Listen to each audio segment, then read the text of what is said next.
கடவுளின் அன்பும் தூயாவியாரின் புறவும் உங்கள் அனைவரோடும் இருப்பதாக.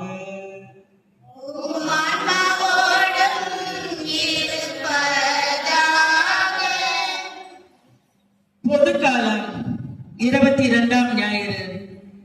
மைய சிந்தனை மாற்றி பெற தாட்சியே வழி.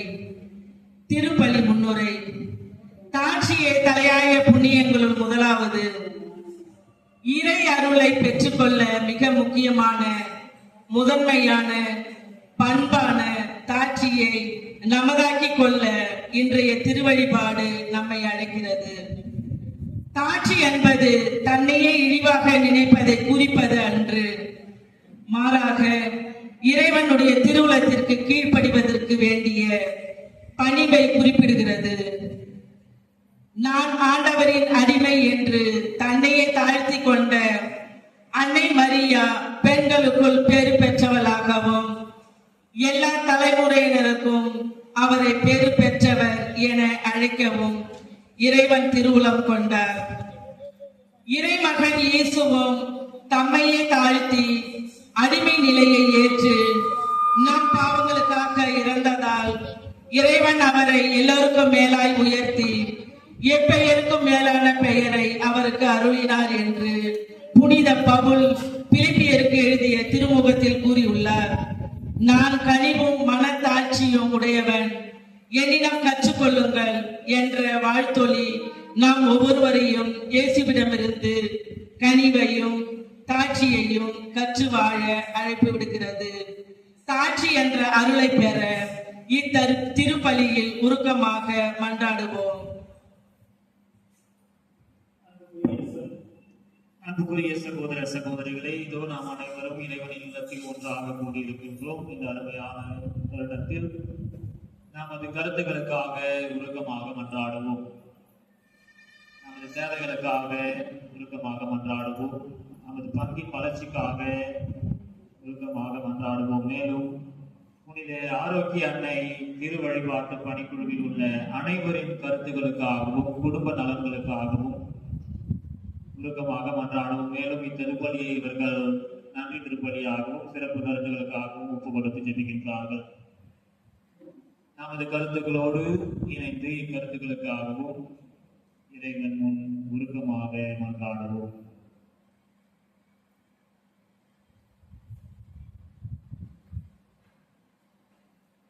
அன்புமிக்க சகோதர சகோதரிகளே, நம் திருமுழுக்கு நினைவாக நம் மீது தெளிக்கப்படும் நமது படைப்பாகிய இத்தண்ணீரை புனிதப்படுத்தி அருளுமாறு நம் கடவுளாகிய ஆண்டவரை கெஞ்சி மன்றாடுவோமாக. அவரே நமக்கு உதவி அளித்து நாம் பெற்றுக்கொண்ட தூய ஆவிக்கு உண்மை உள்ளவர்களாய் நிலைத்திருக்க அருள் புரிகிறதாக. என்றென்றும் உள்ள எல்லாம் அல்ல இறைவா, வாழ்வின் ஊற்றும் தூய்மையின் தொடக்கமான தண்ணீரின் வழியாக மக்கள் புனிதமடைந்து நிலை வாழ்வில் கொடையை பெற்றுக் கொள்ள வேண்டும் என்று திருவுளமானே. இத்தண்ணீரை புனிதப்படுத்தி அருள உம்மை வேண்டுகின்றோம். ஆண்டவரே, உமது நாளாகி இன்று உமது அருட்காவலை பெற விரும்புகின்றோம். வாழ்வு அளிக்கும் உமது அருளின் ஊற்றினை எம்மில் புதுப்பித்தருளும். இத்தண்ணீரினால் எங்கள் உள்ளத்தையும் உடலையும் தீமை அனைத்திலிருந்தும் காத்தருள்வீராக. இவ்வாறு நாங்கள் தூய இதயத்துடன் உம்மை அணுகி வரவும் உமது மீட்பை பெற்றுக்கொள்ளவும் தகுதி பெறுவோமாக. எங்கள் ஆண்டவராகிய கிறிஸ்து வழியாக உம்மை மன்றாடுகின்றோம். எல்லாம் வல்ல இறைவா, தண்ணீர் வளம் பெற அதை உப்பிட வேண்டும் என்று இறைவாக்கினர் எலிசா வழியாக கற்பித்தீர். உமது படைப்பு பொருளாகிய இந்த உப்பை பரிவிரக்கத்துடன் புனிதப்படுத்தியருள உண்மை தாழ்மையுடன் வேண்டுகின்றோம்.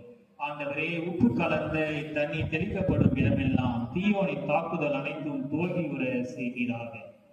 உம் தூய் ஆவியார் உடனிருந்து என்பதை இறையிறாது காத்தருள்வாராக. எங்கள் ஆண்டவராகிய கிறிஸ்து வழியாக உண்மை மன்றாடுகின்றோம்.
எல்லாம் வல்ல இறைவன் நம் மீது இரக்கம் வைத்து நம் பாவங்களை மன்னித்து நம்மை நிலைவாழ்வுக்கு அழைத்து செல்வதாக.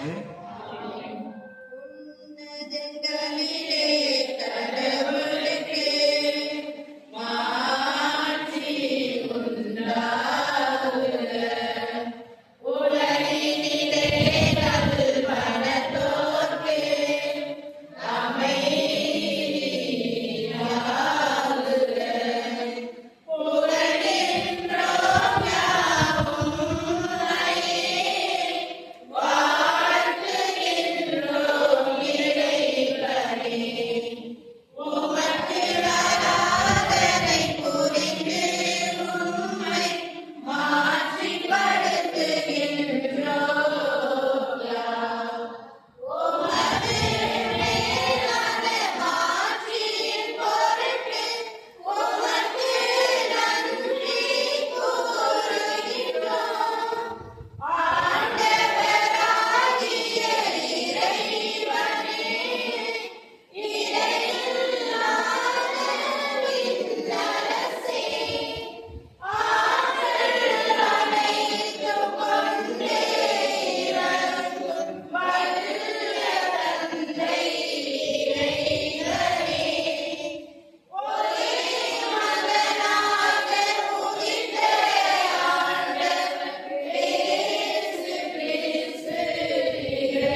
உள்ளார்ந்த அன்பு கொள்ள செய்தருளும்.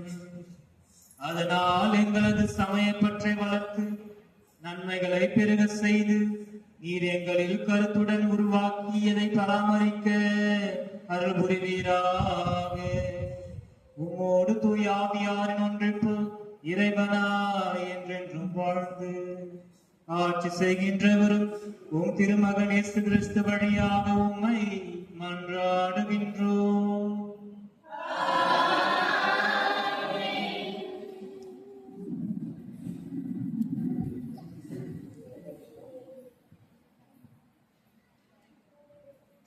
முதல் வாசக முன்னுரை.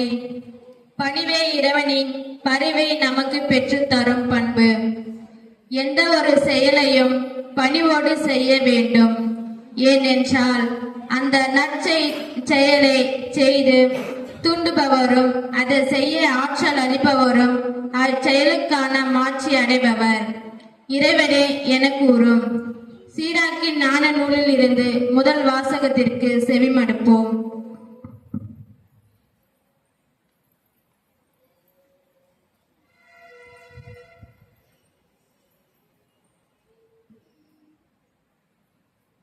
முதல் வாசகம். நீ செய்வது அனைத்தையும் பணிவோடு செய். சீராக்கியின் நூலில் ஞான நூலிலிருந்து வாசகம். அதிகாரம் 3, 17, 18, 20, 28, 29 இறைவசனங்கள். குழந்தாய், நீ செய்வது அனைத்தையும் பணிவோடு செய். அவ்வாறாயின் கடவுளுக்கு உகந்தோர் உனக்கு அன்பு காட்டுவர். நீ பெரியவனாய் இருக்கும் அளவுக்கும் பணிந்து நட. அப்பொழுது ஆண்டவர் முன்னிலையில் உனக்கு பரிவு கிட்டும். ஆண்டவரின் ஆற்றல் பெரியது, ஆயினும் தாழ்ந்தோரால் அவர் மாட்சி பெறுகின்றார். இருமாப்பு கொண்டோரின் நோய்க்கு மருந்து இல்லை, ஏனெனில் தீமை அவர்களுள் வேரூன்றி விட்டது. நுண்ணறிவாளர் உவமைகளை புரிந்து கொள்ளுவர், ஞானிகள் கேட்டறியும் ஆவல் மிக்கவர்கள். இது ஆண்டவர் வழங்கும் அருள்வாக்கு. பதிலுரை பாடல் பல்லவி. ஒடுக்கப்பட்டோர்க்கு கடவுளே மறுவாழ்வு அளித்தீர். ஒடுக்கப்பட்டோர்க்கு கடவுளே மறுவாழ்வு அளித்தீர். நேர்மையாளரோ மகிழ்ச்சி அடைவர், கடவுள் முன்னிலையில் ஆர்ப்பரிப்பர், மகிழ்ந்து கொண்டாடுவர். கடவுளை புகழ்ந்து பாடி அவரது பெயரை போற்றுங்கள். ஆண்டவர் என்பது அவர் தம் பெயராம். பல்லவி. ஒடுக்கப்பட்டோர்க்கு கடவுளே மறுவாழ்வு அளித்தீர். திக்கற்ற பிள்ளைகளுக்கு தந்தையாகவும் கணவனை இழந்தாலின் காப்பாளராகவும் இருப்பவர். துயகத்தில் உறையும் கடவுள், தனித்திருப்போருக்கு கடவுள் உறவிடம் அமைத்து தருகின்றார். சிறைப்பட்டோரை விடுதலை வாழ்வுக்கு அழைத்து செல்கின்றார். பல்லவி. ஒடுக்கப்பட்டோர்க்கு கடவுளே மறுவாழ்வு அளித்தீர். கடவுளே, உம் உரிமையான நாட்டின் மீது மிகுதியாக மழை பொழிய செய்தீர். வறண்டு போன நிலத்தை மீண்டும் வளமாக்கினீர். உமக்கு உரிய உயிர்கள் அதில் தங்கியிருந்தன. கடவுளே, நீர் நல்லவர், எனவே ஒடுக்கப்பட்டோருக்கு மறுவாழ்வு அளித்தீர். ஒடுக்கப்பட்டோர்க்கு கடவுளே மறுவாழ்வு அளித்தீர்.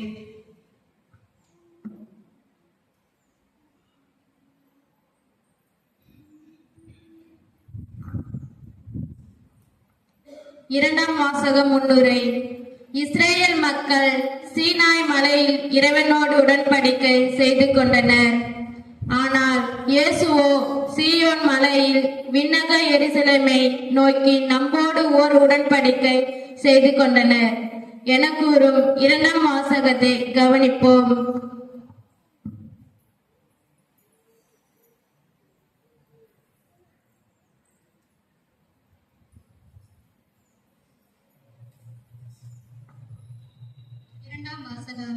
நீங்கள் வந்து சேர்ந்துக்கும் சீயோனின் மலை வாழும் கடவுளின் நகர். எபிரேயருக்கு எழுதப்பட்ட திருமுகத்திலிருந்து வாசகம்.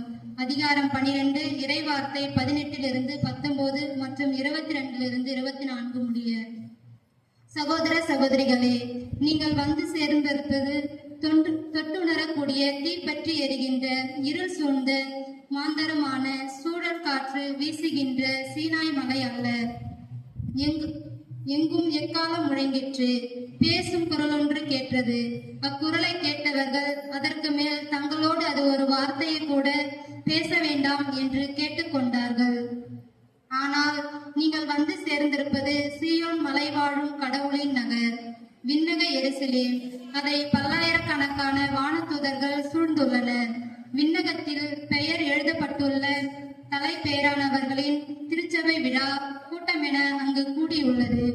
நிறைவு பெற்ற நேர்மையாளரோடு சேர்ந்து அனைவரும் நடுவராக கடவுள் முன்னிலையிலும் புதியதோர் உடன்படிக்கை இணைப்பாளராகிய இயேசுவின் முன்னிலையிலும் நிற்கிறார்கள்.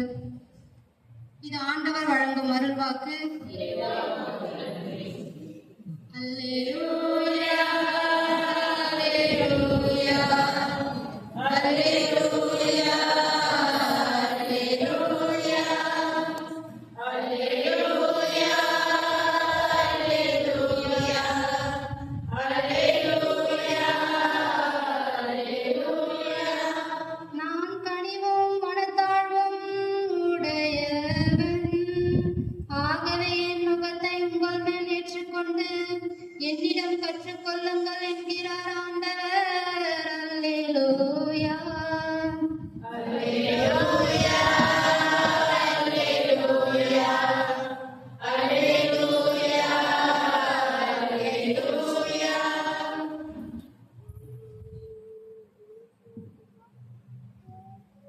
ஆண்டவர் உங்களோடு இருப்பாராக.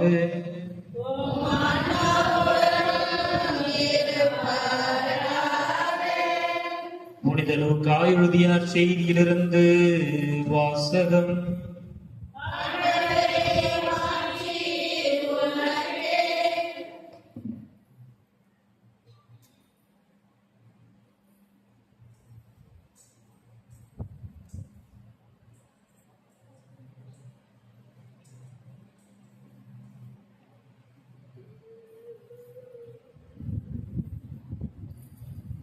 அக்காலத்தில் ஓய்வு நாள் ஒன்றில் இயேசு பரிசேய தலைவர் ஒருவருடைய வீட்டிற்கு உணவருந்த சென்றிருந்தார்.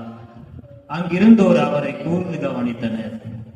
விருந்தினர்கள் பந்தியில் முதன்மையான இடங்களை தேர்ந்து கொண்டதை நோக்கிய இயேசு அவர்களுக்கு கூறிய அறிவுரை: ஒருவர் உங்களை திருமண விருந்திற்கு அழைத்திருந்தால் பந்தியில் முதன்மையான இடத்தில் அமராதீர்கள்.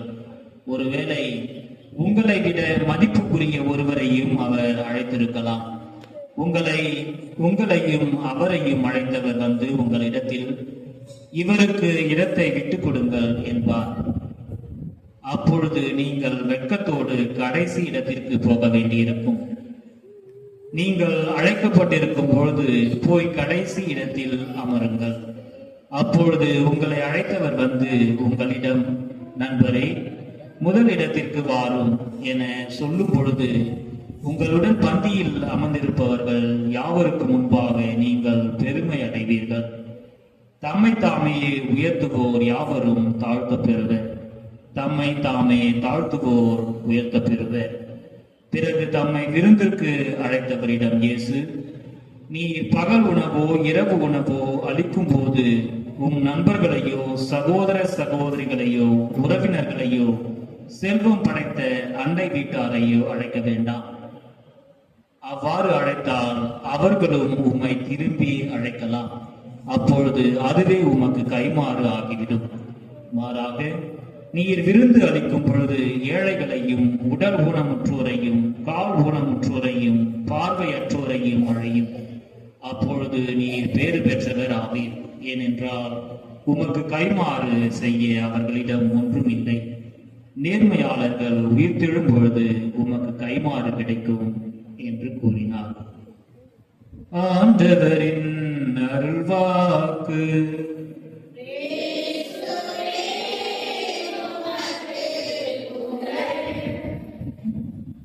தம்மை தாமே உயர்த்துவோர் யாவரும் தாழ்த்த பெறுவர், தம்மை தாமே தாழ்த்துவோர் உயர்த்த பெறுவர். இயேசு கிறிஸ்துவில் பிரியமான சகோதர சகோதரிகளை, இன்றைய 3 வாசகங்களும் நமக்கு தெளிவாக எடுத்துரைப்பது என்னவென்றால், நாம் நம்மை தாழ்த்தி கொள்ள வேண்டும், நாம் தாழ்ச்சியில் வாழ வேண்டும்.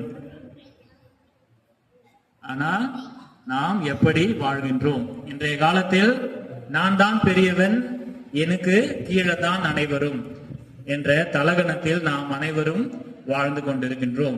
நான் சொல்வதைத்தான் அனைவரும் கேட்க வேண்டும், என்னை மீறி யாரும் பேசிவிட கூடாது, நான் தான் பெரியவன், என்னை விட இந்த குடும்பத்திலோ இந்த ஊரிலோ யாரும் இல்லை, இந்த உலகத்திலோ என்னை விட யாரும் பெரியவன் கிடையாது, நான் தான் பெரியவன் என்ற தலகணத்தில் வாழ்ந்து கொண்டிருக்கின்றோம். ஆனால் இன்றைக்கு நம் ஆண்டவராகிய இயேசு கிறிஸ்து தாட்சியை பற்றி நமக்கு அறிவுரை கூறுகின்றார், தாட்சியை பற்றி நமக்கு வெளிப்படுத்துகின்றார். உண்மையான தாழ்ச்சி, உண்மையான பணிவு என்பது என்ன? Humility and hospitality. ஹியூமிலிட்டியை பற்றி நம் ஆண்டவராகிய இயேசு கிறிஸ்து நமக்கு இன்று அறிவுரை கூறுகின்றார். பல நேரங்களில் நாம் தாழ்ச்சி என்ற ஒரு பண்பு இருக்கின்றது என்பதையே நாம் மறந்து விடுகின்றோம். அப்படித்தானே?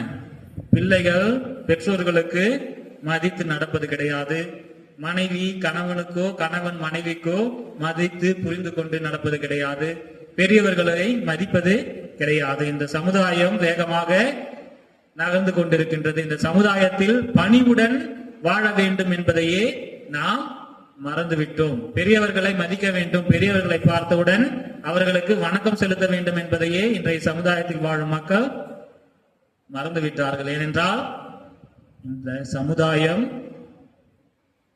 எந்த ஒரு பண்பையும் மனிதர்களுக்கு கொடுக்காமல், எந்த ஒரு பண்பையும் மனிதனுள் திணிக்காமல், அவர்களை பண்போடு வாழ வைக்காமல் அது ஒரு விதத்துல போய்கிட்டு இருக்கு. அப்படித்தானே? பழைய காலங்களை, பழைய வரலாற்றை நாம் சற்று புரட்டி பார்த்தோம் என்றால், வரலாற்றில் என்ன இருக்கின்றது? கல்வியோடு சேர்த்து என்ன கத்துக் கொடுத்தாங்க? அறிவோடு சேர்த்து வாழ்க்கைக்கு தேவையானவற்றையும் கத்துக் கொடுத்தாங்க. அறிவோடு சேர்த்து நீ பெரியவங்களை பார்த்தா வணக்கம் சொல்லணும், பெரியவங்களை எகுத்து பேசக்கூடாது, தீய வார்த்தை சொல்லக்கூடாது, தீயவற்றை பார்க்க கூடாது, தீயவற்றை கேட்கக்கூடாது, தீயவற்றை கேட்கக்கூடாது, பேசக்கூடாது என்று பல்வேறு நல்ல கல்விகளையும் கருத்துக்களையும் நாம் பழைய, அதாவது சென்ற காலங்களில் பார்ப்போம். வரலாற்றை நாம் சற்று புரட்டி பார்த்தோம் என்றால் அதில் நாம் தெளிவாக பார்க்கலாம். அப்பொழுது வாழ்ந்த மக்கள் அன்போடும் பண்போடும் பெரியவர்களை மதித்து வாழ்ந்தார்கள். பெரியவர்கள் வீட்டில் யாராவது பெரியவர்கள் ஏதாவது கூறினார் என்றால் அனைவரும் அதை ஏற்றுக்கொள்வார்கள், அவர்களுக்கு கீழ்ப்படிந்து நடப்பார்கள். ஆனால் இன்றைய காலத்தில் சிறு பிள்ளைகள் சொல்வதைத்தான் பெற்றோர்கள் கேட்டு நடக்க வேண்டிய சூழல் இருக்கின்றது. வீட்டில் இருக்கின்ற பசங்க பெண்கள் என்ன சொல்றாங்களோ அதைத்தான் பெற்றோர்கள் கேட்டுக்கொள்ள வேண்டியதாக இருக்கின்றது. கல்வியில் பள்ளிக்கூடத்துல பார்த்தோம்னா, ஸ்கூல்ல பார்த்தோம்னா மாணவர்கள் சொல்றது தான் டீச்சர்ஸ் கேட்டுக்கிற மாதிரி இருக்கு. டீச்சர் முன்னெல்லாம் பெரம்ப வச்சுட்டு எல்லாரையும் அடிப்பாங்க. இப்ப எந்த மாணவன் எந்த டீச்சர் அடிப்பானோ டீச்சர் தான் பயத்துல இருக்காங்க. முன்னெல்லாம் பசங்க தான் ஸ்கூலுக்கு போக மாட்டேன்னு அடம் பிடிப்பாங்க. பசங்க தான் டீச்சர் அடிக்கிறாங்க, அதனால நானு ஸ்கூலுக்கு போக மாட்டேன் அப்படின்னு அழுது அடம் பிடிப்பார்கள். ஆனா இப்ப என்ன நடக்குது? அதற்கு மாறாக டீச்சர் தான் இந்த பிள்ளைங்கிட்ட போனா இவன் என்ன சொல்லுவானோ, அந்த புள்ள என்ன சொல்லுமோ, எப்படி பேசுமோ எதுவும் மதிக்க மாட்டேங்குதுங்க அப்படின்ட்டு டீச்சர் தான் லீவு போட்டு வீட்டிலேயே இருக்காங்க. பல இடங்களில் இது நடக்கின்றது. டீச்சர் தான் இப்போது டீச்சர்ஸ் தான் ஸ்கூல்ல இருக்கிற எல்லா ஆசிரியர்கள் அவர்கள் தான் பயத்தோட ஸ்கூலுக்கு போறாங்க. ஸ்டூடெண்ட்ஸ் பயம் இல்லாம என்ன பண்ண முடியும் என்ற ஒரு தலக்கணத்தில் சென்று கொண்டிருக்கின்றார்கள். நாம் பல இடங்களில் பல நேரங்களில் செய்திகளை கேட்போம்.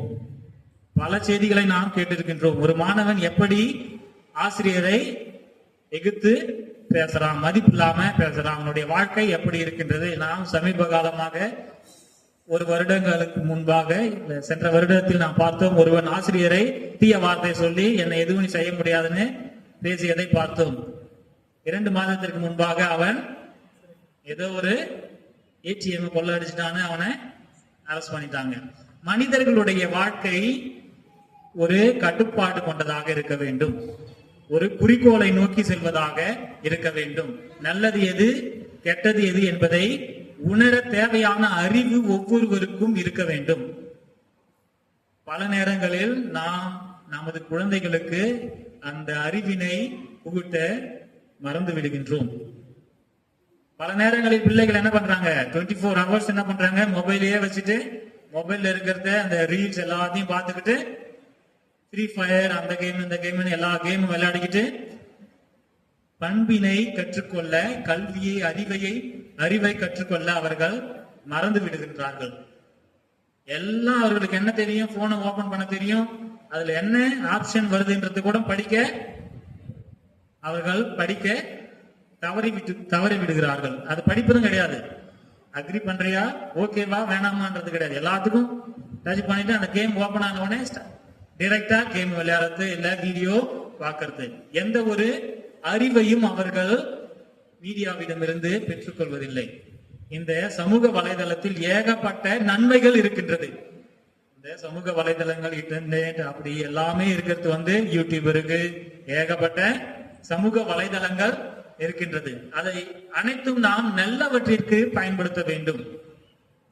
நல்லவற்றிற்கு பயன்படுத்தாவிடில் என்ன ஆகும், இன்ஸ்டாகிராம், ரீல்ஸ், டிக்டாக் இதுல இருக்கின்ற எல்லா சமூக வலைதளங்களிலும் தீமைகள் அதிகமாக இருக்கின்றது. எதற்காக, நாம் நல்லவற்றை தேடி கண்டுபிடிக்க தவறி விடுகின்றோம். எது நமக்கு கொடுக்கப்படுகின்றதோ அதையே நாம் நமது வாழ்க்கையில் பெற்றுக்கொள்கின்றோம். அப்படித்தானே? யாரும் எந்த ஒரு கேள்வியும் கேட்பது கிடையாது. இது எதற்கு, யூடியூப்ல இந்த வீடியோ எதுக்கு வருது, இந்த அட்வர்டைஸ்மெண்ட் எதுக்கு வருது, இந்த மொபைல்ல எந்த ஒரு விஷயத்தை நமக்கு ஃபீட் பண்ணிக்கிட்டே இருக்காங்க, நமக்கு கொடுத்து கொண்டே இருக்கிறார்கள் என்பதை நாம் ஒருபோதும் சிந்திப்பதே கிடையாது.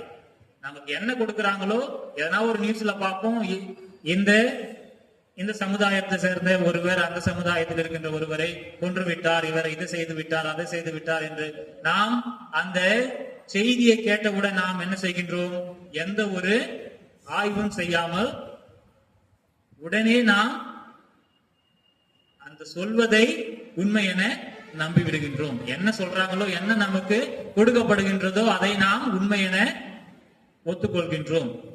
அப்படிப்பட்ட மனநிலையில் தான் இன்றைய சமுதாயத்தில் வாழ்கின்ற மக்களும் இருக்கின்றார்கள்.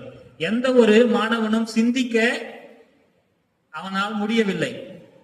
எந்த அளவுக்கு இப்போ ஒரு மாணவன் சிந்திப்பான் என்றால் அவனுடைய சிந்தனை ஒரு பெரிய சிந்தனையாகவே இருக்காது.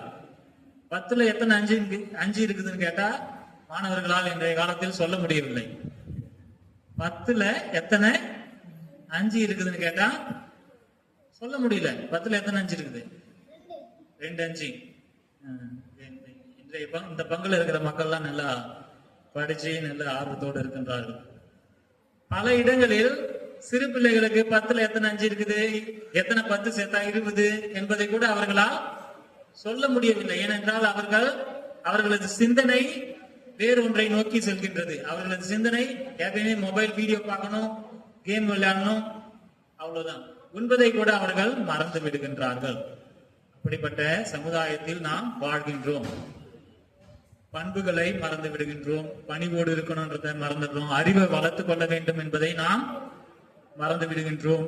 எப்படியோ வாழ்ந்துட்டு போயிடலாம் என்ற ஒரு எண்ணத்தில் தான் நாம் வாழ்ந்து கொண்டிருக்கிறோம். ஆண்டவராகிய இயேசு கிறிஸ்து இன்று நமக்கு மிகவும் தெளிவாக கூறுகின்றார், நீங்கள் ஆடம்பரமாக வாழ தேவையில்லை, உங்களுக்கு கைமாறு செய்பவர்களுக்கு நீங்கள் உதவி செய்ய தேவையில்லை, மாறாக உங்களுக்கு கைமாறு செய்ய முடியாத ஒருவருக்கு நீங்கள் உதவி செய்யுங்கள், தாழ்மையோடு இருங்கள். நாம் அப்படி இருக்கின்றோமா என்பதை சிந்தித்து பார்க்க வேண்டும். நாம் எப்பொழுதுமே தலகணத்தில் வாழ்ந்து கொண்டிருக்கின்றோம்.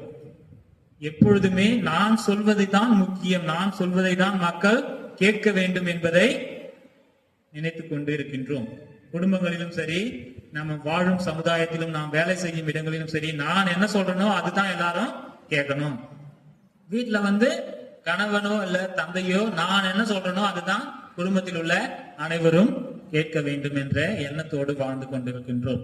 ஒரு முறை ஒரு கணவர் ஒரு குருவிடம் சென்று இவ்வாறு கேட்கின்றார், என் மனைவி நான் கீழ்ச்ச கோட்டை தாண்டவே கூடாது, நான் கீழ்ச்ச கோட்டை தாண்டவே கூடாது, அதற்கு நான் என்ன செய்ய வேண்டும்? அப்படி கேட்ட பொழுது அந்த குருவானவர் சொன்னாராம், எங்க கோடு கிழிக்கணும்னு உங்க மனைவி கிட்ட கேட்டு கிழிங்க, அப்பதான் உங்க மனைவி நீங்க கிழிச்ச கோட்டை தாண்டாம இருப்பாங்க. எங்க கோடு கிழிக்கணும்னு உங்க மனைவியிடம் கேட்டு கிழிங்க. அன்புக்குரிய சகோதர சகோதரிகளை, நாம் பல நேரங்களில் நான் சொல்வதுதான் என் மனைவி கேட்க வேண்டும், நான் சொல்வதை தான் என் பிள்ளைகள் கேட்க வேண்டும், நான் சொல்வதை தான் நான் இருக்கின்ற இடத்திலோ அல்லது குழுவிலோ அனைவரும் கேட்டு நடக்க வேண்டும் என்ற எண்ணத்தோடு வாழ்ந்து கொண்டிருக்கின்றோம். நம் ஆண்டவராகிய இயேசு கிறிஸ்து அவர் கடவுளாக இருந்தாலும் தன்னையே தாழ்த்தி கொண்டு இவ்வுலகிற்கு நம்மில் ஒருவராக வாழ வந்தார். எந்த அளவிற்கு தாழ்த்தி கொண்டார் என்றால், எந்த அளவிற்கு? ஒரு பாவியாக, ஒரு திருடனாக, ஒரு ஒதுக்கப்பட்டவனாக சிலுவையில் அறையப்பட்டு இறப்பதற்கு தன்னை தாழ்த்தி கொண்டார். ஒரு இறைமகனாய் இருந்த அவரே ஒரு திருடனாக, ஒரு ஒதுக்கப்பட்டவராக, ஒரு விரும்பத்தகாதவனாக தன்னை தாழ்த்தி அவர் சிலுவை சாவை ஏற்கும் அளவிற்கு தன்னை தாழ்த்தி கொண்டு நம்மை மீட்டெடுத்தார். நம்மை அவர் தாழ்த்தியதால், அவரை தாழ்த்தி கொண்டதால் நம்மை அவர் உயர்த்தி இருக்கின்றார். எந்த அளவிற்கு உயர்த்திருக்கின்றார்? அவருடைய பிள்ளைகளாக வாழ அந்த தகுதிக்கு அவர் நம்மை உயர்த்திருக்கின்றார். நமது முன்னுரையில் அழகாக வாசிக்க கேட்டோம். தாழ்ச்சியில் தான் நாம் என்ன முன்னுரை வாசித்தாங்க? தாழ்ச்சியால் நாம் மாட்சி பெறுகின்றோம். தாழ்ச்சியால் தான் நாம் மாட்சி பெறுகின்றோம். தாழ்ச்சி இல்லைன்னா என்ன ஆகும்? நாம் மாட்சி அடைய முடியாது. இன்றைய இரண்டாம் வாசகத்தை சற்று பார்த்தோம் என்றால் மிகவும் அழகாக பவுலடிகளார் கூறுகின்றார், நாம் எங்கு இருக்கின்றோம்? இருள் சூழ்ந்த, புயல் காத்து வீசுகின்ற, அச்சுறுத்தக்கூடிய அந்த இடத்தில் இருக்கின்றோமா? அப்படியே சொல்றாரு. எங்கு இருக்கின்றோம்? நாம் எங்கு சூழ்ந்திருக்கின்றோம் சொல்றாரு அவரு. இறைவன் இருக்கின்ற மலையில், வானதூதர்கள் சூழ்ந்திருக்கின்ற மலையில், எங்கு ஒளி வீசுகின்றதோ அந்த மலையில் நாம் இருக்கின்றோம். அவர் என்ன சொல்றாரு? சீனா மலையில எப்பயுமே புயல் காற்று வீசிக்கொண்டு ஒரே இருளா இருந்தது. மக்கள் அங்கே ஒரு துன்பமாக இருந்தார்கள். அந்த கடவுளின் குரல் அங்கே அவர்களை தண்டிக்க வந்தது. அதை கேட்டு அவர்கள் அஞ்சினார்கள். ஆனால் இங்க கடவுள் இருக்கின்ற இடத்தில் வானதூதர்கள் சூழ்ந்திருக்கின்றார்கள். இருள் இல்லை, ஒளி இருக்கின்றது. பல்வேறு நேரங்களில் நாம் திருப்பலிக்கு வரும்பொழுது, கோவிலுக்கு செல்லும் பொழுது கோவிலை எப்படி மாற்றுகின்றோம்? நமது கோவிலில் நாம் அமர்ந்து கொண்டிருக்கும் பொழுது அந்த கோவில் எப்படி இருக்கின்றது? இருள் சூழ்ந்த இடமாக இருக்கின்றதா, ஒளி தருகின்ற இடமாக இருக்கின்றதா? நமது உள்ளங்கள் ஒளி பெற்றுக் கொண்டிருக்கின்றதா, ஒளி பெற்றவையாக இருக்கின்றதா, அல்லது இருளில் வாழ்ந்து கொண்டிருக்கின்றதா என்பதை நாம் சிந்தித்து பார்க்க வேண்டும். எந்த அளவிற்கு நாம் திருச்சபையில் ஒளி கொண்டவர்களாக ஒளியோடு இணைந்து வாழ்கின்றோம். நம் ஆண்டவராகிய இயேசு கிறிஸ்து அவர் போதனையை முடித்து விட்டு செல்லும் பொழுது பரிசேயர் ஒருவர் அவரை வீட்டிற்கு விருந்திற்கு அழைக்கின்றார். அதான் நற்செய்தியில சொல்றாங்க. அவரது வீட்டிற்கு சென்ற பொழுது அங்கே அனைவருக்கும் உணவு பரிமாறப்படுகின்றது. அந்த உணவு பரிமாறும் இடம் எப்படி இருக்கின்றது? ஒரு பெஸ்டிவல். எல்லாருக்கும் உணவு கொடுக்கும் போது அது ஒரு திருவிழா மாதிரி காட்சியளிக்கின்றது. அந்த திருவிழா கூடத்தை நம் ஆண்டவராகிய இயேசு கிறிஸ்து ஒரு கல்வி கூடமாக மாற்றுகின்றார், ஒரு போதனை கூடமாக மாற்றுகின்றார். எப்படி? அந்த தருணத்தையும் அவரது போதனையை எடுத்துரைப்பதற்கு அவருக்கு ஏற்றாற் போல் அந்த சூழலை மாற்றிக் கொள்கின்றார். ஒரு பெஸ்டிவல், ஒரு திருவிழா நடக்குதுன்னா அங்க எவ்வளவு சத்தம் இருக்கும். நம்ம ஏகப்பட்ட சத்தம் போடுவோம், வான வேடிக்கைகளை எழுப்புவோம், மேல அடிப்போம், அதை பண்ணுவோம். நிறைய சத்தம் இருக்கும். மக்கள் பேசிக் கொண்டிருப்பார்கள், கத்திக் கொண்டிருப்பார்கள், ஒரு கூச்சலுமாக இருக்கும். அந்த இடத்திலும் நம் ஆண்டவராகிய இயேசு கிறிஸ்து அந்த இடத்தையும் அவர் ஒரு கல்விக்கூடமாக, ஒரு போதனை கூடமாக மாற்றுகின்றார். இன்றைய நிலையில், இன்றைய சமுதாயத்தில் கோவிலும் கல்வியும் பெறக்கூடிய அந்த இடம், கோவில் பள்ளிக்கூடம், அது இரண்டும் எந்த நிலையில் இருக்கின்றது? நாம் எப்படி அதை பார்க்கின்றோம்? அதை கலைக்கூடமாக மாற்றுகின்றோமா, அல்லது கல்வி தரக்கூடிய, போதனை தரக்கூடிய ஒரு இல்லமாக மாற்றுகின்றோமா என்பதை சிந்தித்து பார்க்க வேண்டும். நாம் வாழ்கின்ற இந்த பங்கில், இந்த கோவில் எப்படிப்பட்டதாக இருக்கின்றது? சில நேரங்களில் அமைதியாக இருக்க வேண்டிய இடத்தை கூட நாம் சந்தை கூட்டம் போல ஆக்கிடுவோம். அப்படிதானே? கோவிலுக்கு வந்து அமைதியா இருக்கணும், ஜெபம் பண்ணணும் அப்படின்றதை மறந்து கோவிலையே ஒரு கலை கூடமாக பல நேரங்களில் நாம் மாற்றி விடுகின்றோம். நாம் எந்த நிலையில், எந்த சிந்தனையில், எப்படி வாழ்கின்றோம் என்பதை சிந்தித்து பார்க்க வேண்டும். அன்புக்குரிய சகோதர சகோதரிகளே, ஒரு முறை ஒரு பணக்காரர் ஒருவர் அனைவருக்கும் விருந்து அளிக்கின்றார், அனைவரையும் அழைக்கின்றார். ஆனால் எந்த ஒரு ஏழையும் நோய்வாய்ப்பட்டவனும் எனது வீட்டிற்கு அருகில் வரக்கூடாது என்பதை அவர் அவரது பணியாளர்களிடம் கூறிவிடுகின்றார். எனவே பணியாளர்கள் அனைவரும் ஏழை மக்களையும், எளிய மக்களையும், ஒடுக்கப்பட்டவர்களையும் துரத்தி விடுகின்றார்கள். ஒன்லி பணக்காரர்கள் மட்டும் அந்த பணக்காரருடைய வீட்டுக்கு வராங்க. உணவு எல்லாரும் அருந்துகின்றார்கள். உணவு உண்ணும் பொழுது உணவில் அங்கங்கே இறந்த பூச்சிகள் இருப்பதை கண்ட அந்த பணக்காரர்கள் உணவையும், உணவு செய்தவரையும், உணவு அளித்தவரையும் இழிவாக பேசிவிட்டு உணவை உண்ணாமல் அவர்கள் சென்று விடுகின்றார்கள். அப்படி அவர்கள் சென்று விட்ட பிறகு இந்த உணவு விருந்திற்கு அழைத்த அவர் மிகவும் வருந்துகின்றார். ரொம்ப கஷ்டமாயிட்டு அவர் என்ன சொல்றாரு? இந்த உணவை வேற யாருக்காவது கொடுத்து விடுங்கள். நாம் அழைத்த அனைவரும் இந்த உணவை உண்ணாமல் என்னையும் இந்த உணவையும் பழித்து விட்டு சென்று விட்டார்கள். எனவே இந்த உணவை மற்றவர்களுக்கு யாராவதுக்கு கொடுத்து விடுங்கள் அப்படின்னு சொல்லும் பொழுது பணியாளர்கள் அனைவரும் அந்த உணவை எடுத்துக்கொண்டு அந்த ஏழை எளிய மக்களுக்கும், அந்த ஊனமுற்றவர்களுக்கும் கொடுக்கின்றார்கள். அப்பொழுது அவர்கள் அந்த உணவை நிறைவாக உண்டுவிட்டு அந்த உணவளித்தவரை புகழ்ந்து பேசுகின்றார்கள், நன்றி கூறுகின்றார்கள். மகிழ்ச்சியோடு அவருக்கு நன்றி கூறுகின்றார்கள். அந்த தருணத்தில் அந்த மகிழ்ச்சியை கண்ட இந்த உணவளித்த பணக்காரர் அவர் நினைக்கின்றார், நான் எவ்வளவோ கஷ்டப்பட்டு இந்த உணவை தயார் செய்தேன். எனது நண்பர்களுக்காக, எனது பணக்கார நண்பர்களுக்காக நான் இந்த உணவை தயார் செய்தேன். ஆனால் ஒருவரும் இந்த உணவை அப்ரிஷியேட் பண்ணவே இல்லை. ஒருவரும் இந்த உணவை பற்றி பாராட்டவும் இல்லை, என்னை பற்றியும் பாராட்டவும் இல்லை, ஒருவரும் நன்றி கூறவும் இல்லை. ஆனால் இந்த மக்கள் மகிழ்ச்சியாக என்னை போற்றி பாடுகின்றார்கள், எனக்கு நன்றி கூறுகின்றார்கள். எனவே இப்பிலிருந்து நான் எளிய மக்களுக்கே உணவளிப்பேன் என்று அவர் முடிவெடுத்தாராம். அன்புக்குரிய சகோதர சகோதரிகள், இது ஒரு கற்பனை கதையாக இருந்தாலும் இந்த கதையிலிருந்து நாம் பெற்றுக்கொள்ள வேண்டியது என்னவென்றால், பணிவோடு ஏழை எளிய மக்களுக்கு நாம் முதலில் நமது உதவிகளை செய்ய வேண்டும். பணக்காரர்களுக்கு நாம சாப்பாடு போட்டா ஒருவேளை நம்மளை அவங்க நல்லா பாத்துக்குவாங்க, நாம பெரிய ஆளுங்களோட ஒரு ரிலேஷன்ஷிப், ஒரு உறவுல இருந்தா நமக்கு நல்ல மதிப்பு கிடைக்கும் என்பதை தவிர்த்துட்டு ஏழை எளிய மக்களோடு இணைந்து வாழ்வதே நமது வாழ்க்கை என்பதை உணர்வோம். நம் ஆண்டவராகிய இயேசு கிறிஸ்து எவ்வளவு பெரிய ஆளா இருந்தாலும், கடவுளா இருந்த தருணத்திலும் அவரு அந்த கடவுள் தன்மையை அவர் பற்றி கொள்ளாமல் நம்மள மாதிரி ஒரு சாதாரண மனுஷனாக வந்து, சாதாரண மனுஷனா வந்த பிறகும் பணக்காரரை தேடி அவர் போகவில்லை. பணக்காரரை தேடி எங்கன்னா போனாரா? இல்லை, ஏழை எளிய மக்களை தேடி அவர் சென்றிருந்தார். ஏழை எளிய மக்களுக்கே இறை வார்த்தையை எடுத்துரைத்தார். அவர்களுக்கு அருகிலே திரு அவை இருக்கின்றது என்று நமக்கு வலியுறுத்தினார். எனவே அன்புக்குரிய சகோதர சகோதரிகளே, தாழ்ச்சியை நாம் பற்றிக் கொள்வோம். தாழ்மையாக மற்றவர்களுக்கு மதிப்பு கொடுத்து வாழ நாம் கற்றுக்கொள்வோம். அதற்கு தேவையான வரங்களை வேண்டி இத்திருப்பலியில் உருக்கமாக மன்றாடுவோம்.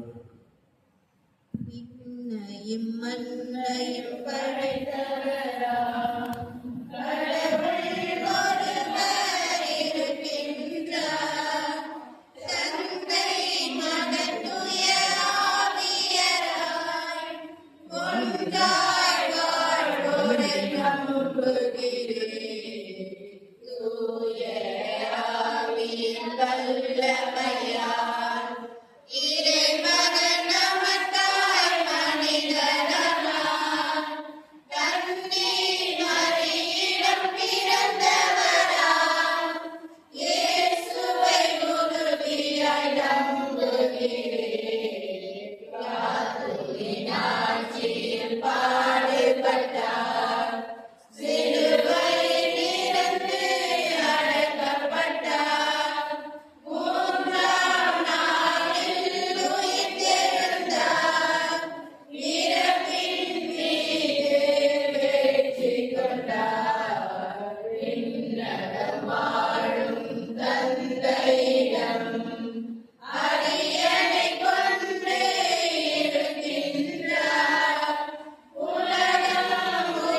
அன்புக்குரிய சகோதர சகோதரிகளை,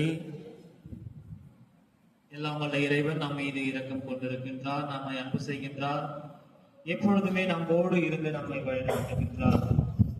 எனவே நமது கருத்துக்களையும் நமது ஜெபங்களையும் நம் ஆண்டவராகிய இயேசு கிறிஸ்துவிடம் முன்வைப்போம். நமது தேவைகளை அவர் பூர்த்தி செய்ய உருக்கமாக மன்றாடுவோம். எளிமையின் திருவுருவை எம் இறைவா, உம்மால் தெரிந்து கொள்ளப்பட்ட திருத்தந்தை, ஆயர்கள், அருட்பணியாளர்கள், துறவியர், பொதுநிலையினர் அனைவரும் தங்களுக்கு கொடுக்கப்பட்ட பணிகளை தாழ்ச்சி திறந்து உள்ளத்தோடும் சேவை மனப்பான்மையோடும் செய்திடும் ஆற்றலை பெற்றிட உம்மை மன்றாடுகிறோம். பணிவின் செயல்களை ஏற்கும் இறைவா, தாட்சியை இறைவனை எளிதில் அடையும் வழி என்பதை உணர்ந்து எங்களுடைய எல்லா எண்ணங்களும் முடிவுகளும் செயல்களும் உமது மாட்சிக்கும் பெருமைக்கும் வழிவகுக்கும் என உணரக்கூடிய மனநிலையை தர உம்மை மன்றாடுகிறோம்.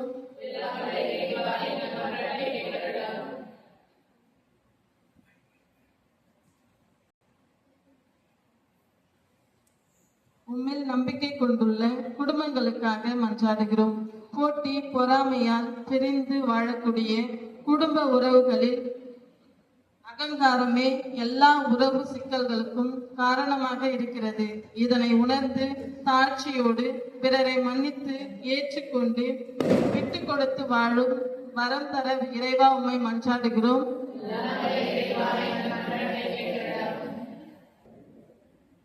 வரங்களை வாரி வழங்கும் வள்ளலே எம் இறைவா, நீர் எமக்கு கொடுத்த அனைத்துமே கொடை என்பதையும் பிறரிடம் எந்த கைமாறையும் பெறாமல் கொடுக்கக்கூடிய தாராள மனதையும் தந்தள்ள வேண்டும் என்று இறைவா உம்மை மன்றாடுகிறோம். நமது தனிப்பட்ட கருத்துக்களுக்காகவும் இத்திருப்பலியில் ஒப்பு கொடுக்கப்பட்ட கருத்துக்களுக்காகவும் முருகமாக மன்றாடுவோம்.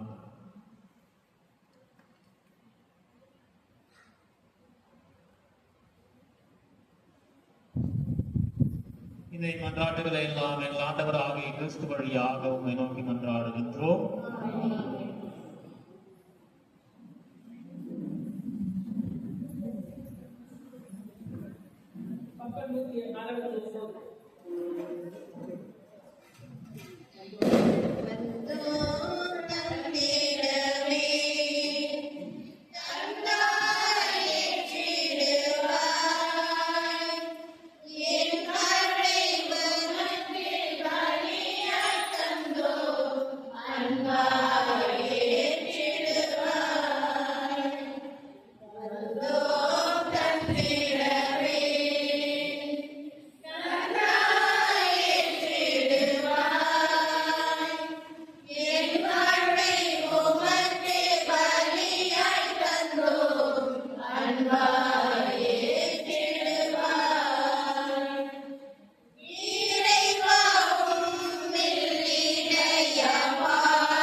இனி வாழும் காலம் இனிதாக வேண்டும்.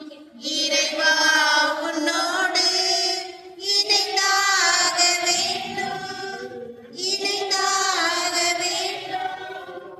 வந்தோம் தந்திடவே தந்தாய் ஏற்றிடுவாய். என் வாழ்வை உமக்கு பலியாய் தந்தோம் அன்பாய் ஏற்றிடுவாய். இறைவா எந்தன் உள்ளம் என்றும் உன்னை தேடுதே. இறைவா எந்தன் உள்ளம் என்றும் உன்னை தேடுதே.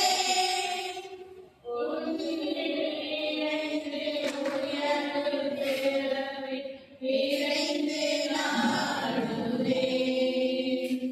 உன்னாமோக என்னாலும் வாழ்ந்து இறைவா உன்னோடு இணைந்தாக வேண்டும், இணைந்தாக வேண்டும். வந்தோம் தந்திடவே தந்தாய் ஏற்றிடுவாய். என் வாழ்வை உமக்கு பலியாய் தந்தோம் அன்பாய் ஏற்றிடுவாய். சகோதர சகோதரிகளே, என்னுடையதும் உங்களுடையதுமான வரி எல்லாம் நாவி தந்தைக்கு ஏற்றதாக படித்து வையுங்கள்.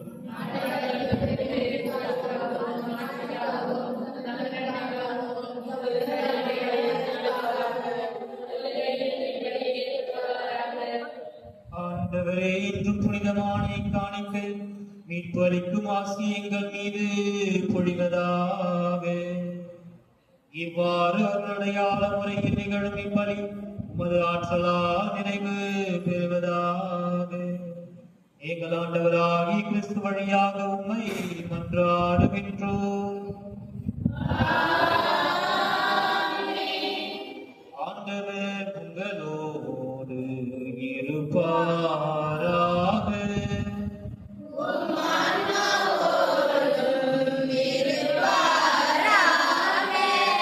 இதயங்களை மேலே எழுப்புங்கள்.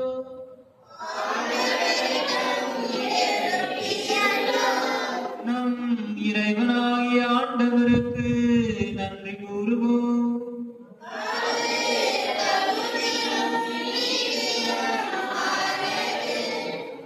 ஆண்டவரே, தூயவரான தந்தையே, என்றும் உள்ள எல்லாம் வல்ல இறைவா, எங்கள் ஆண்டவராகிய கிறிஸ்து வழியாக எந்நாளும் எவ்விடத்திலும் நாங்கள் உமக்கு நன்றி செலுத்துவது மெய்யாகவே தகுதியும் நீதியுமாகும், எங்கள் கடமையும் மீட்புக்குரிய செயலுமாகும். கிறிஸ்து தாம் திருத்தூதர்களுடன் இறுதி இரவு விருந்து அருந்துகையில் சிலுவையின் மீட்பு அளிக்கும் நினைவு எக்காலத்திற்கும் நிலைத்திருக்க செய்தார். நிறை புகழ்ச்சியின் ஏற்புடைய கொடையாகவும் மாசற்ற செம்மறியாகவும் தம்மையே உமக்கு ஒப்புக் கொடுத்தார். இவ்வாறு வணக்கத்துக்குரிய இந்த மறைபொருளை நீர் உன் நம்பிக்கையாளர்களுக்கு உணவாக தந்து அவர்களை புனிதப்படுத்துகின்றீர்.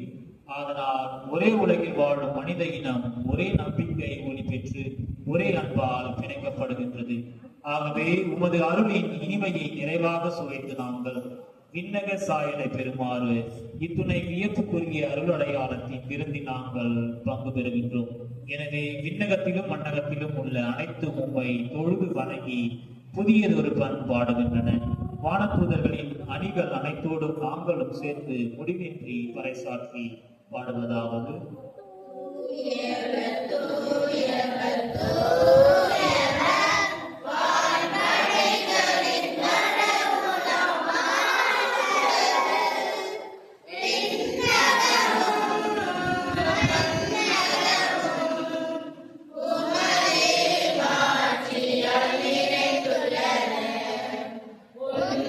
உன்னதங்களிலே ஓசானா, உன்னத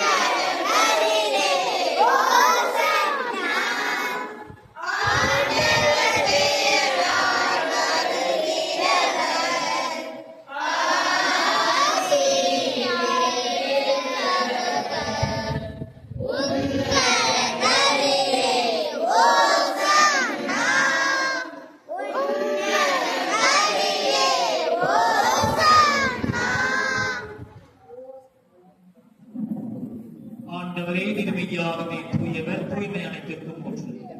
ஆகவே உம்முடைய ஆவியை பொழிந்து இக்காணிக்கைகளை புனிதப்படுத்த வேண்டும் என்று உங்களை தாழ்மையுடன் நினைக்கின்றோம்.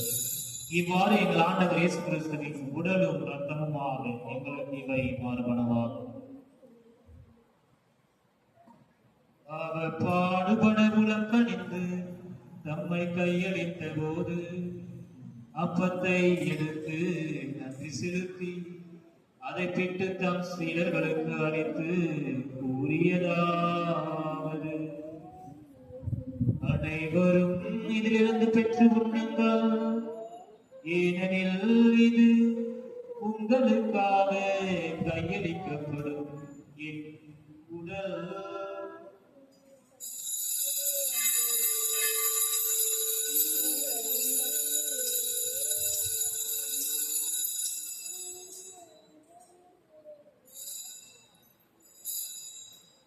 அவ்வண்ணமே இரவு விருந்தை அருந்தியபின் கிண்ணத்தையும் எடுத்து மீண்டும் உமக்கு நன்றி கூறி தம் சீடர்களுக்கு அளித்து அவர் கூறியதாவது: அனைவரும் இதிலிருந்து பெற்று பருகுங்கள், ஏனெனில் இது புதிய நிலையான உடன்படிக்கைக்குரிய என் இரத்தத்தின் கிண்ணம். இது பாவ மன்னிப்புக்கென்று உங்களுக்காகவும் பலருக்காகவும் சிந்தப்படும். இதை என் நினைவாக செய்யுங்கள்.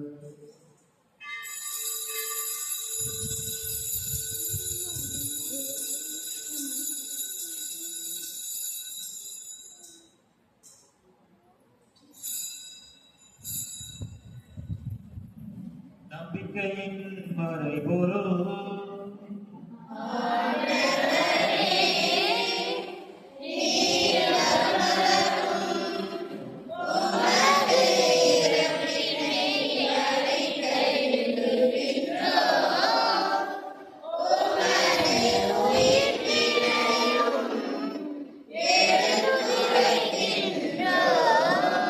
ஆகவே ஆண்டவரே, நாங்கள் கிறிஸ்துவின் இறப்பினையும் உயிர்ப்பினையும் நினைவு கூர்ந்து வாழ்வு தரும் அப்பத்தையும் மீட்பு அளிக்கும் கிண்ணத்தையும் உமக்கு ஒப்புக் கொடுக்கின்றோம். உம் திருமுன் நின்று உமக்கு ஊழியம் புரிய தகுந்தவர்கள் என எங்களை ஏற்றுக்கொண்டீர். எனவே உமக்கு நன்றி செலுத்துகின்றோம். மேலும் கிறிஸ்துவின் உடலிலும் இரத்தத்திலும் பங்கு கொள்ளும் எங்களை தூய ஆவியார் ஒன்று சேர்க்க வேண்டும் என உண்மை தாழ்மையுடன் மன்றாடுகின்றோம். ஆண்டவரே, உலகெங்கும் பரவி இருக்கும் உமது திரு அவையை நினைவு கூர்ந்தருளும். எங்கள் திருத்தந்தை லியோ, எங்கள் பேராயர் பிரான்சிஸ் கலிஸ்ட், எல்லா திருநிலையினர் ஆகிய அனைவரோடும் உமது திரு அவை அன்பில் நிறைவு பெற செய்தருளும். மேலும் உயிர்த்தெழும் எதிர்ப்புடன் துயில் கொள்ளும் எங்கள் சகோதர சகோதரிகளையும் இறந்தோர் அனைவரையும் இரக்கத்துடன் நினைவு கூர்ந்து உமது திருமுக ஒளியினுள் ஏற்றருளும். எங்கள் அனைவர் மீதும் இரக்கமாயிரும். கடவுளின் கன்னித்தாயான புனித மரியா, அவருடைய கணவரான புனித யோசேப்பு, புனித திருத்தூதர்கள், இவ்வுலகில் உமக்கு உகந்தவராய் இருந்தோர் ஆகிய புனிதர் அனைவருடனும் நாங்கள் நிறைவாழ்வில் பங்கு கொள்ளும் தகுதி பெற்று உம் திருமகன் இயேசு கிறிஸ்து வழியாக உம்மை புகழ்ந்தேத்து வரமருள உம்மை மன்றாடுகின்றோம்.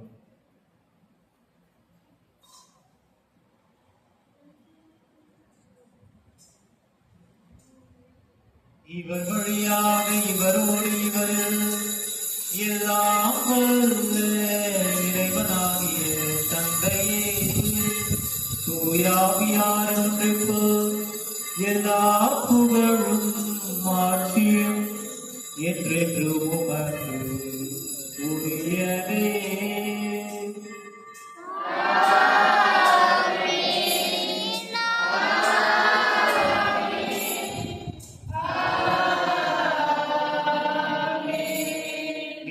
கட்டளையால் கற்பிக்கப்பட்டு இறை படிப்பினையால் பயிற்சி பெற்ற நாம் துணிந்து பாடுவோம்.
அனைத்திலிருந்தும் எங்களை விடுவித்து எங்கள் வாழ்நாளின் அமைதியை கனிவுடன் மன்றாடுகின்றோம். உமது இரக்கத்தின் உதவியால் நாங்கள் பாவத்திலிருந்து எப்போதும் விடுதலை பெற்று யாதொரு கலக்கமுமின்றி நலமாயிருப்போமாக. நாங்கள் நம்பியிருக்கும் பேரின்பத்திற்காகவும் என் மீட்பராக இயேசு கிறிஸ்துவின் வருகைக்காகவும் காத்திருக்கின்றோம். ஆண்டவரே இயேசு கிறிஸ்துவை அமைதியை உங்களுக்கு விட்டுச் செல்கின்றேன், என் அமைதியை உங்களுக்கு அளிக்கின்றேன் என்று திருத்தூதர்களுக்கு மொழிந்தீரேன். எங்கள் பாவங்களை பாராமல் உமது திரு அவையின் நம்பிக்கையை கண்ணோக்கி உமது திருவுளத்திற்கு ஏற்ப அதற்கு அமைதியையும் ஒற்றுமையையும் அளித்தருள்வீராக. என்றென்றும் வாழ்ந்து ஆட்சி செய்கின்றவர் நீரே. ஆண்டவருடைய அமைதி உங்களோடு என்று இருப்பதாக. ஒருவருக்கு ஒருவர் கிறிஸ்துவின் அமைதியை பகிர்ந்து கொள்வோம்.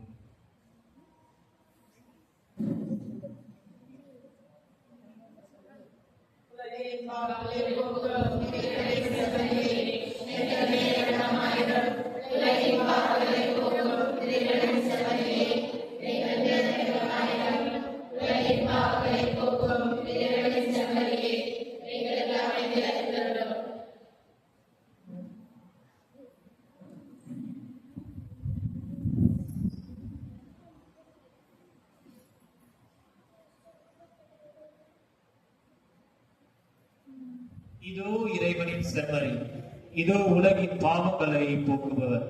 இச்செம்மறியின் விருந்திற்கு அழைக்க பெற்றோர் பேறு பெற்றோர்.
மனமாலே மகிழ்வடைந்து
உன்னோடு நான் இருந்துள்ள வேண்டும் உன் வீட்டில் நான் குடிகொள்ள வேண்டும் உன் அன்பில் நான் உறவாட வேண்டும் உன்னோடு நான்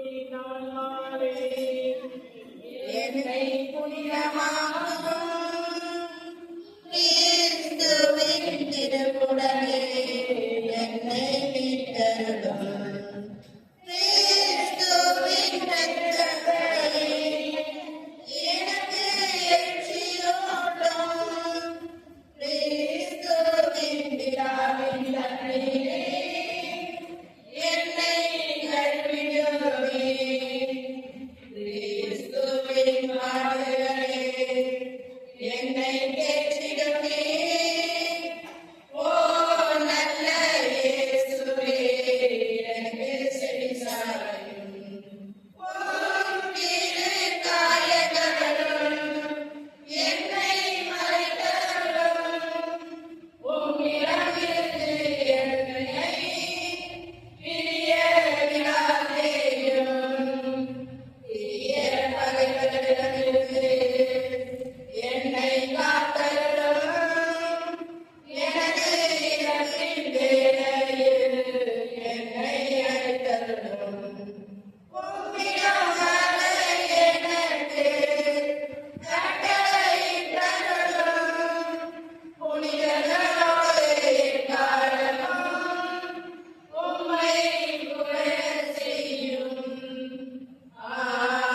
ஆமென். நன்றி கூறி கொண்டாடுவோமாக. ஆண்டவரே, விண்ணக உணவாக பெற்ற நாங்கள் உம்மை வேண்டுகின்றோம். அதனால் இந்த அன்பின் உணவு எங்கள் இதயங்களை உறுதிப்படுத்தி எங்கள் சகோதர சகோதரிகளில் உமக்கு பணிபுரிய எங்களை தூண்டி எழுப்புவதாக. எங்கள் ஆண்டவராகிய கிறிஸ்து வழியாக உம்மை மன்றாடுகின்றோம்.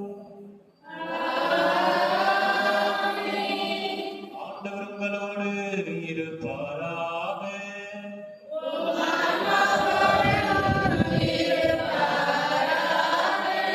எல்லாம் வல்ல இறைவன் தந்தை மகன் தூயாவியார் உங்களை நிறைவாக ஆசீர்வதிப்பாராக.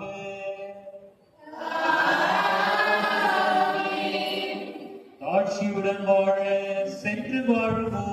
வாழ்வின் வழி தொடர்கிறது.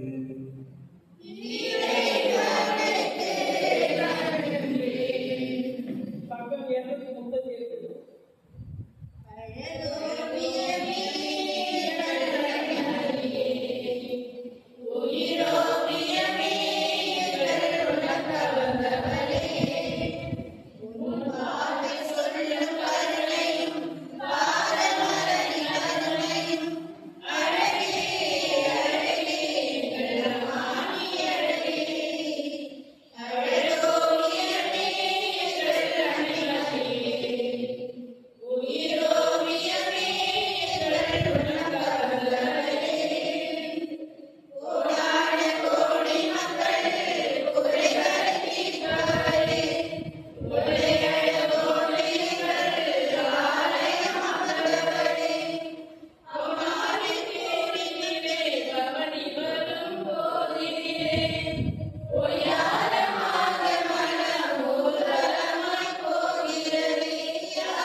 மதுரமான திரு இருதயமே, புனித மரியாயின் மாசற்ற திரு இருதயமே, எமது பங்கின் பாதுகாவலரான புனித சூசையப்பரே, புனித அந்தோணியாரே, நாங்கள் பெயர் கொண்டுள்ள புனித புனிதர்களே புனிதையர்களே, எங்களுக்கு காவலாயிருக்கும் எங்கள் காவல் தூதர்களே, இயேசுவுக்கே புகழ், இயேசுவுக்கே நன்றி.